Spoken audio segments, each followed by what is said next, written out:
der ganzen Welt und allen Meeren. Wikinger, die kennen sich gut aus. Sogar am Südpol kann man von euch hören. Euer Ruf geht euch wie Donnerhall voraus. Ihr seid wie Wikinger voll Abenteurerlust. Wie Wikinger mit stolz geschwellter Brust. Ihr seid wie Wikinger, wir kennen euch fern und nah. Ab Nordpol, ob Amerika, ihr seid schon vor uns da.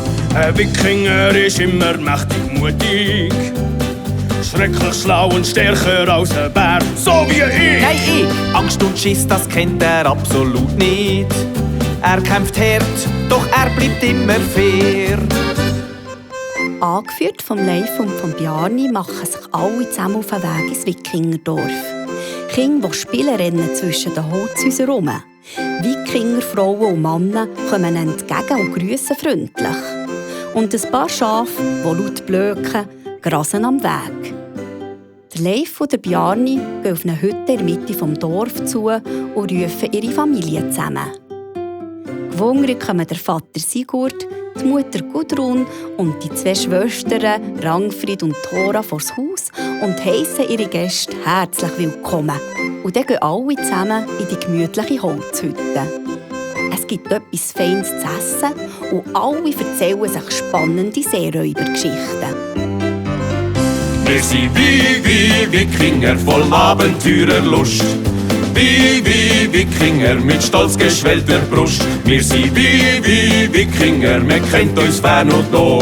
Ob Nordpol, ob Amerika, wir sind schon vor euch da. Was sind das für komische Tiere? Ich habe so etwas noch nie gesehen. Das ist der Fips, ein Aff. Beisst der? Oh nein, der Fips ist der netteste Affe auf der ganzen Welt. Das mag sein, aber manchmal ist er recht frech. Frech schon, aber lieb. Ganz genau wie... Hilfe!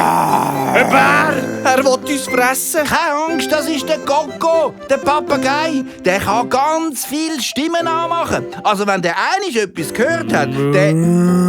Das ist eine Kuh. Und was ist das? Das ist eben ein Papagei. Der Coco, der Papagei. Und was sind die? Das ist schon etwa klar. Wir sind wie sind Wikinger voll Abenteurerlust.